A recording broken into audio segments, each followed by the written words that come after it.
नमस्कार ladies creation को आपण समस्त को सुस्वागत। आज मु बनैबा को जाउची ओडिशार पारंपरिक सुस्वादु पिठा पोड़ पिठा।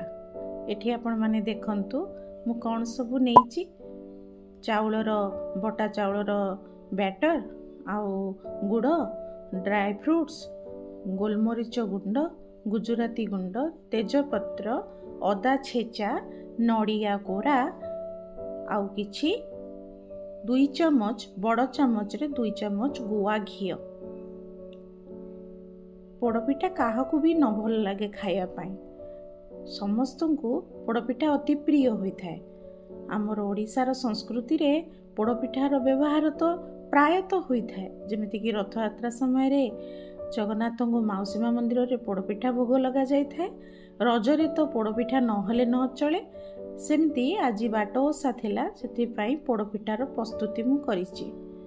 भाबिली समस्त को जणै देबी। एठी गुड़ पानी रे गुड़ रे फुटिला परे समस्त जेमति कि समस्त प्रस्तुति में करिथिली इनग्रेडिएंट्स जेमति नड़िया कोरा गुजराती गुंड गोलमरीच गुंड तेजपत्र से सबू को ए फुटिला पानी रे मु मिसेई देबी।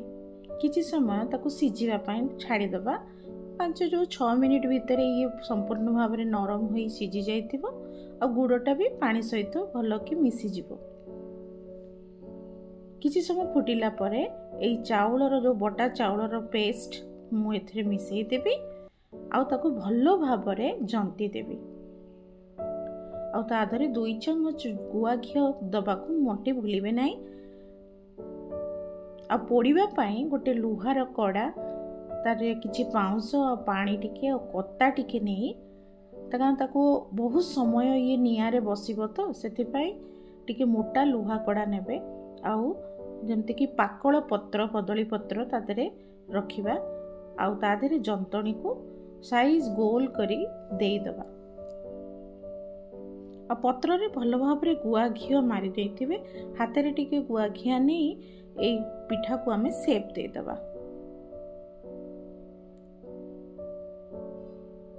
ता ऊपरे कौलिया कदली पत्र देबे काहेकि ना ये तेबे अनेक समय निआरे बसिबो ए कौलिया कदली पत्र बहुत जल्दी सीझी जिवो आउ ता भीतर को निआर धास भी जिवो।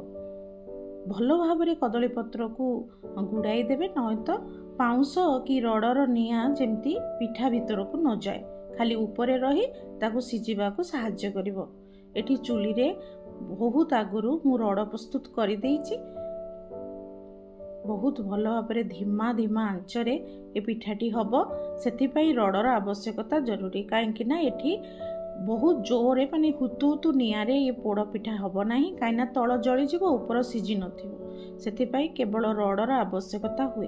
ऊपरे गोटे घसी आउ किछि कत्ता मु देई देइछि आउ जो प्रस्तुत करथिली बहुत आगुरु रड ता ऊपरे रड निया को ऊपरे ढकी दबा जा फल से नियार धास रे पिठार ऊपर पोर्शन भी पोड़ी हबो।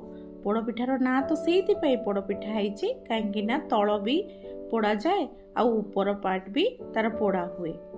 सेथि पई दुई पट तार पोड़िबा पई आमे कदली पत्र को भलो भाव रे गुड़ाई थिबा।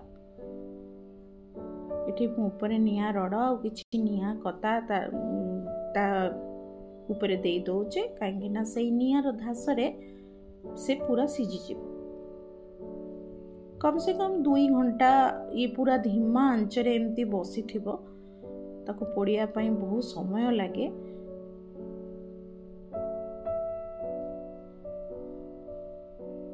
गाँ मानकरे एई चुली रे तैयारी पोड़ पिठा बहुत बहुत सुस्वादु लागे समस्त को खाया पाई।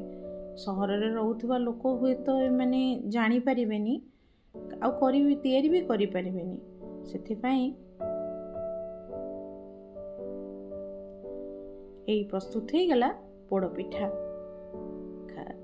आपण माने निश्चय तैयारी करंतु।